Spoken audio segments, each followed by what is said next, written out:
ಶ್ರೀಲಂಕಾ ವಿರುದ್ಧದ ಎರಡನೇ ಟೆಸ್ಟ್ ಪಂದ್ಯದಲ್ಲಿ ಭಾರತ ಮೊದಲ ಇನ್ನಿಂಗ್ಸ್ನಲ್ಲಿ ಒಳ್ಳೆ ಸ್ಕೋರ್ ಕಲೆ ಹಾಕಿದೆ. ಮೊದಲ ಪಂದ್ಯದಂತೆಯೇ ಕಂಪ್ಲೀಟ್ ಆದಂಥ ಡಾಮಿನೇಷನ್ ಮಾಡ್ತಿದೆ. ಭಾರತವೇ ಈ ಪಂದ್ಯವನ್ನು ಗೆಲ್ಲುವಂಥ ಫೇವರೆಟ್ ಟೀಮ್.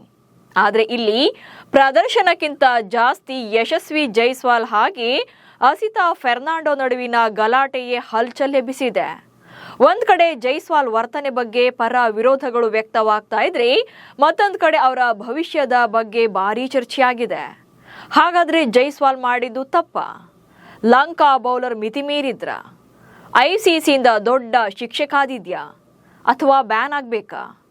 ಮಾಜಿ ಕ್ರಿಕೆಟರ್ಗಳು ಸಿಟ್ಟಾಗಿರೋದು ಯಾಕೆ? ಈ ಬಗ್ಗೆ ಹೇಳ್ತೇನೆ. ನಾನು ಶಾಂತ. ನೀವು ಸುದ್ದಿಯಾನದ ಸಬ್ಸ್ಕ್ರೈಬರ್ ಆಗೋದಿಕ್ಕೆ ಮರಿಬೇಡಿ. ಕೊಲಂಬೋದಲ್ಲಿ ನಡೀತಾ ಇರುವಂತಹ ಎರಡನೇ ಟೆಸ್ಟ್ ಪಂದ್ಯದ ಮೊದಲ ದಿನದಾಟದಲ್ಲಿ ಭಾರತದ ಓಪನರ್ ಯಶಸ್ವಿ ಜೈಸ್ವಾಲ್ ಹಾಗೆ ಶ್ರೀಲಂಕಾದ ಫಾಸ್ಟ್ ಬೌಲರ್ ಆಗಿರುವಂತಹ ಅಸಿತಾ ಫೆರ್ನಾಂಡೋ ನಡುವೆ ಮೈದಾನದಲ್ಲೇ ಗಲಾಟೆಯಾಗಿದೆ. ಹಾಗಂತ ಇದು ಜಸ್ಟ್ ಟಾಕ್ ವಾರ್ ಆಗಿ ಉಳಿದಿರಲಿಲ್ಲ, ಫಿಸಿಕಲ್ ಅಸಲ್ಟ್ ಕೂಡ ಆಗಿರುವಂಥದ್ದು. ಹೀಗಾಗಿ ಈ ಪ್ರಕರಣವನ್ನು ICC ಗಂಭೀರವಾಗಿ ಪರಿಗಣಿಸಿದೆ.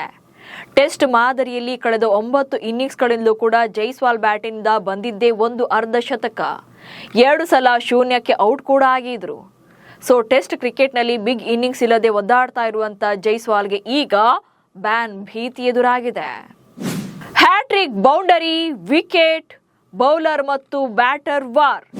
ಅಷ್ಟಕ್ಕೂ ಈ ಇನ್ಸಿಡೆಂಟ್ ನಡೆದಿದ್ದು ಹೇಗೆ ಅನ್ನೋದನ್ನ ನೋಡೋದಾದ್ರೆ, ಭಾರತದ ಮೊದಲ ಇನ್ನಿಂಗ್ಸ್ನ 17ನೇ ಓವರ್ನಲ್ಲಿ ಲಂಕಾ ಪರ ಬೌಲರ್ ಅಸಿತಾ ಫೆರ್ನಾಂಡೋ ಬೌಲಿಂಗ್ ಮಾಡ್ತಾ ಇದ್ರು. 3 ಬೌಂಡ್ರಿಗಳನ್ನ ಬಾರಿಸಿದ್ರು ಆಗ ಯಶಸ್ವಿ ಜೈಸ್ವಾಲ್. ಆದ್ರೆ ಅದೇ ಓವರ್ನ ಕೊನೆಯ ಬಾಲಲ್ಲಿ ಅಸಿತಾ ಜೈಸ್ವಾಲ್ರನ್ನ ಬೌಲ್ ಮಾಡುವಲ್ಲಿ ಸಕ್ಸಸ್ ಆಗ್ತಾರೆ. ಸೊ 53 ಬಾಲಲ್ಲಿ 45 ರನ್ ಗಳಿಸಿ ಚೆನ್ನಾಗಿ ಆಡ್ತಿದ್ದಂತ ಜೈಸ್ವಾಲ್ ವಿಕೆಟ್ ಬೀಳ್ತಾ ಇದ್ದಂತೆ ಫೆರ್ನಾಂಡೋ ಫುಲ್ ಅಗ್ರೆಸಿವ್ ಆಗಿ ಸೆಲೆಬ್ರೇಟ್ ಮಾಡ್ತಾರೆ. ಅರ್ಧ ಶತಕದ ಹೊಸ್ತಿಲಲ್ಲಿ ವಿಕೆಟ್ ಬಿದ್ದ ಬೇಸರದಲ್ಲಿ ಜೈಸ್ವಾಲ್ ಕೂಡ ಪೆವಿಲಿಯನ್ ಕಡೆ ಹೋಗ್ತಾ ಇದ್ರು. ಬಹುಶಃ ಇಷ್ಟಕ್ಕೆ ಸುಮ್ಮನಾಗಿದ್ರೆ ಏನೂ ಆಗ್ತಿರ್ಲಿಲ್ಲ. ಆದ್ರೆ ವಿಕೆಟ್ ತೆಗೆದಂತ ಫೆರ್ನಾಂಡೋ ಜೈಸ್ವಾಲ್ರನ್ನ ಟ್ರಿಗರ್ ಮಾಡೋ ತರದಲ್ಲಿ ಆಚೆ ಹೋಗು ಅಂತೇಳಿ ಸನ್ನೆಯನ್ನ ಮಾಡಿ ಕಮೆಂಟ್ ಪಾಸ್ ಮಾಡಿರುವಂಥದ್ದು. ಅಂದ್ರೆ ಒಂದು ರೀತಿಯಾಗಿ ಪ್ರಚೋದನೆ ಮಾಡೋ ರೀತಿಯಲ್ಲಿ ಸೆಂಡ್ ಆಫ್ ಅನ್ನ ಕೊಟ್ಟಿದ್ದಾರೆ. ಮೊದಲೇ ಔಟ್ ಆಗಿದ್ದಕ್ಕೆ ಸಿಟ್ಟಿನಲ್ಲಿದ್ದಂಥ ಜೈಸ್ವಾಲ್ ಬೌಲರ್ ಕಡೆ ವಾಪಸ್ ಬರ್ತಾರೆ. ಅಂದರೆ ಪೆವಿಲಿಯನ್ ಕಡೆ ಹೋಗ್ತಾ ಇದ್ದವರು ಯಾವಾಗ ಕಮೆಂಟ್ ತಮ್ಮ ಕಿವಿಗೆ ಬೀಳುತ್ತೋ ವಾಪಸ್ ಬರ್ತಾರೆ. ಇಬ್ಬರು ಕೂಡ ಫೇಸ್ ಟು ಫೇಸ್ ಆಗ್ತಾರೆ. ಇಬ್ಬರ ನಡುವೆ ಮತ್ತೆ ಟಾಕ್ ವಾರ್ ಆಗುತ್ತೆ.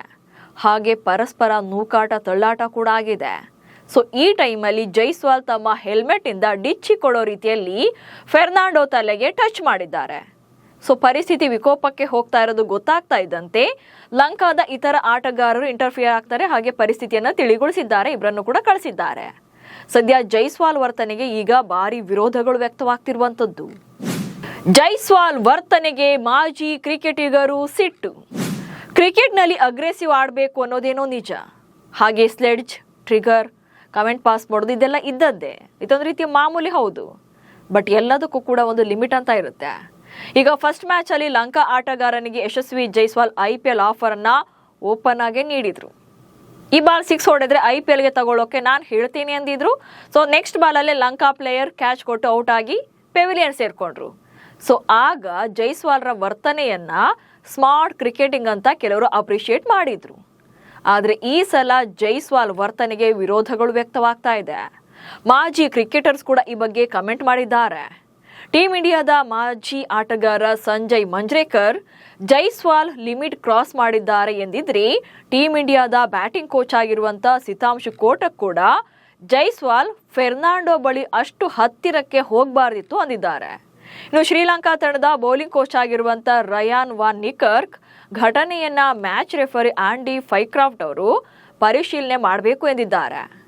ಇನ್ನು ನಮ್ಮ ಭಾರತದ ಆಟಗಾರ ರವೀಂದ್ರ ಜಡೇಜಾ ಕೂಡ ಇದು ಅಪಾಯಕಾರಿ ವಿಚಾರ ಎಂದಿದ್ರೆ, ಹರ್ಷ್ ಬೋಗ್ಲೆ ಜೈಸ್ವಾಲ್ ತಮ್ಮ ಲೈನ್ ಕ್ರಾಸ್ ಮಾಡಿದಂತೆ ಕಾಣ್ತಾ ಇತ್ತು ಅಂತೇಳಿ ಹೇಳಿದ್ದಾರೆ. ಹೀಗೆ ಭಾರತ ಒಂದಷ್ಟು ಮಾಜಿ ಆಟಗಾರರು ಜೈಸ್ವಾಲ್ ವರ್ತನೆ ಬಗ್ಗೆ ಸ್ವಲ್ಪ ವಿರೋಧವನ್ನ ವ್ಯಕ್ತಪಡಿಸಿದ್ದಾರೆ. ಸೊ ಇಲ್ಲಿ ಇಂಟ್ರೆಸ್ಟಿಂಗ್ ವಿಚಾರ ಅಂದ್ರೆ, ಜೈಸ್ವಾಲ್ ಅವರು ಹರ್ಷ್ ಬೋಗ್ಲೆ ಮಾತನಾಡಿರುವಂತ ವಿಡಿಯೋವನ್ನ ಏನು ಈ ಕ್ರಿಕ್ ಬಜ್ ತನ್ನ ಇನ್ಸ್ಟಾಗ್ರಾಮ್ ನಲ್ಲಿ ಹಾಕಿತ್ತೋ ಆ ವಿಡಿಯೋಗೆ ಯಶಸ್ವಿ ಜೈಸ್ವಾಲ್ ಕಮೆಂಟ್ ಹಾಕಿದ್ದಾರೆ. ಅದು ಏನು ಹೇಳಿದ ಅನ್ನೋದು ಗೊತ್ತಿಲ್ಲದೆ ಅಂದರೆ ಲಂಕಾದ ಬೌಲರ್ ಏನು ಹೇಳಿದ್ದಾನೆ ಅನ್ನೋದು ಗೊತ್ತಿಲ್ಲದೆ ಇದ್ರೆ ದಯವಿಟ್ಟು ಜಡ್ಜ್ಮೆಂಟನ್ನು ಮಾಡಕ್ಕೆ ಹೋಗಬೇಡಿ.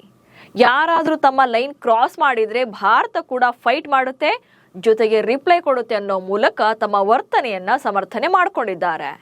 ಬಟ್ ಇಲ್ಲಿ ಬೌಲರ್ ಕೆಣಕಿದ್ದು ನಿಜವೇ ಆಗಿದ್ರೂ ಕೂಡ ಜೈಸ್ವಾಲ್ಗೆ ಈ ಡಿಚ್ಚಿ ಬ್ಯಾಕ್ ಫೈರ್ ಆಗೋದಂತೂ ಗ್ಯಾರಂಟಿ ಇದೆ. ಯಾಕಂದ್ರೆ ಈ ವಿಚಾರ ಬರೀ ಮೈದಾನಕ್ಕಷ್ಟೇ ಸೀಮಿತವಾಗಲ್ಲ, ಬ್ಯಾನ್ ಭೀತಿ ಕೂಡ ಎದುರಾಗಿದೆ. ಸದ್ಯಕ್ಕೆ ಘಟನೆ ಸಂಬಂಧ ಶಿಕ್ಷೆ ಇನ್ನೂ ಕೂಡ ಅಧಿಕೃತವಾಗಿ ಘೋಷಣೆ ಆಗಿಲ್ಲ. ಆದರೆ ಮ್ಯಾಚ್ ರೆಫರಿ ಆಂಡಿ ಪೈಕ್ರಾಫ್ಟ್ ಘಟನೆಯನ್ನ ಪರಿಶೀಲನೆ ಮಾಡಿ ಯಾವ ICC code of conduct article ಅಡಿಯಲ್ಲಿ ಪ್ರಕರಣ ದಾಖಲಿಸ್ತಾರೆ ಅನ್ನೋದ್ರ ಮೇಲೆ ಶಿಕ್ಷೆ ನಿರ್ಧಾರ ಆಗುತ್ತೆ. ಸೊ ಯಾವ ಅಡಿಯಲ್ಲಿ ಪ್ರಕರಣ ದಾಖಲಾದ್ರೆ ಏನೆಲ್ಲ ಶಿಕ್ಷೆ ಇದೆ ಅನ್ನೋದನ್ನ ನೋಡ್ತಾ ಹೋಗೋಣ. ಲೆವೆಲ್ 1 ಉಲ್ಲಂಘನೆ ಎಂದು ಪರಿಗಣಿಸಿದ್ರೆ ಸಾಮಾನ್ಯ ಶಿಕ್ಷೆ ಆಗುತ್ತೆ. ಸೊ ಇಲ್ಲಿ ಕ್ರಿಕೆಟ್ನಲ್ಲಿ ಏನು ಯಶಸ್ವಿ ಜೈಸ್ವಾಲ್ ನಿಯಮವನ್ನು ಉಲ್ಲಂಘನೆ ಮಾಡಿದ್ದಾರೋ ಇದು ಲೆವೆಲ್ 1 ಅಂತ ಅವರು ಕನ್ಸಿಡರ್ ಮಾಡಿದ್ರೆ ಸೊ ಅಂತ ದೊಡ್ಡ ಎಫೆಕ್ಟ್ ಏನು ಆಗೋದಿಲ್ಲ, ಸಾಮಾನ್ಯವಾದಂಥ ಶಿಕ್ಷೆ ಇರುತ್ತೆ. ಸೊ ಐಸಿಸಿ ಆರ್ಟಿಕಲ್ 2.12ನ ಅಡಿಯಲ್ಲಿ ಅನಗತ್ಯ ದೈಹಿಕ ಸಂಪರ್ಕ ಅಂದರೆ ಹೆಲ್ಮೆಟ್ನಿಂದ ಡಿಚ್ಚಿ ಹೊಡೆದಿದ್ದನ್ನು, ಅಂದರೆ ಮೈದಾನದಲ್ಲಿ ಆಟ ಆಡುವಾಗ ಪರಸ್ಪರ ಆಟಗಾರರ ನಡುವೆ ಮಾತಿನ ಚಕಮಕಿ ಆಗುತ್ತೆ, ಅನಂತರದಲ್ಲಿ ಜೈಸ್ವಾಲ್ ಹೆಲ್ಮೆಟ್ನಿಂದ ಡಿಚ್ಚಿ ಹೊಡೆದಿದ್ದಾರೆ ಅನ್ನೋದು ಅನಗತ್ಯ ದೈಹಿಕ ಸಂಪರ್ಕ ಅಂತೇಳಿ ಪರಿಗಣನೆ ಮಾಡಲಾಗುತ್ತೆ. ಐಸಿಸಿಯಿಂದ ಕಠಿಣ ಎಚ್ಚರಿಕೆಯನ್ನು ನೀಡಬಹುದು, ಹಾಗೆ ಪಂದ್ಯದ ಸಂಭಾವನೆಯನ್ನು ಕಡಿತ ಮಾಡಬಹುದು, ಹಾಗೆ 50% ದಂಡವನ್ನು ವಿಧಿಸಬಹುದು. ಇದನ್ನ ಸಾಮಾನ್ಯ ಶಿಕ್ಷೆಯಾಗಿದ್ದನ್ನು ಪರಿಗಣನೆ ಮಾಡಲಾಗುತ್ತೆ. ಅಂದರೆ ಮಾಮೂಲಿ ಜಾಸ್ತಿ ಟೈಮ್ಗಳಲ್ಲಿ ಈ ರೀತಿಯಾದಂಥ ಶಿಕ್ಷೆಯನ್ನು ಕೊಡ್ತಾರೆ.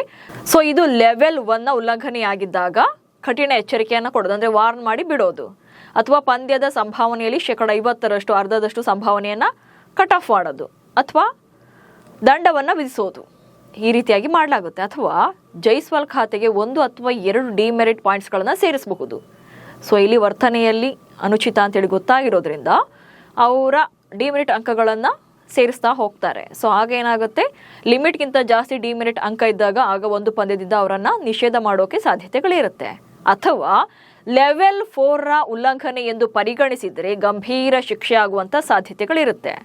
ಲೆವೆಲ್ 4 ಅಂತ ಅಂದಾಗ ಮಿತಿಮೀರಿದ ವರ್ತನೆ ಅಥವಾ ಲೈನ್ ಕ್ರಾಸ್ ಮಾಡಿರುವಂಥ ವರ್ತನೆ ಅಂತೇಳಿ ಪರಿಗಣನೆ ಮಾಡಿ ಗಂಭೀರವಾದಂಥ ಶಿಕ್ಷೆಯನ್ನು ವಿಧಿಸೋಕೆ ಸಾಧ್ಯತೆಗಳು ಇರುತ್ತೆ.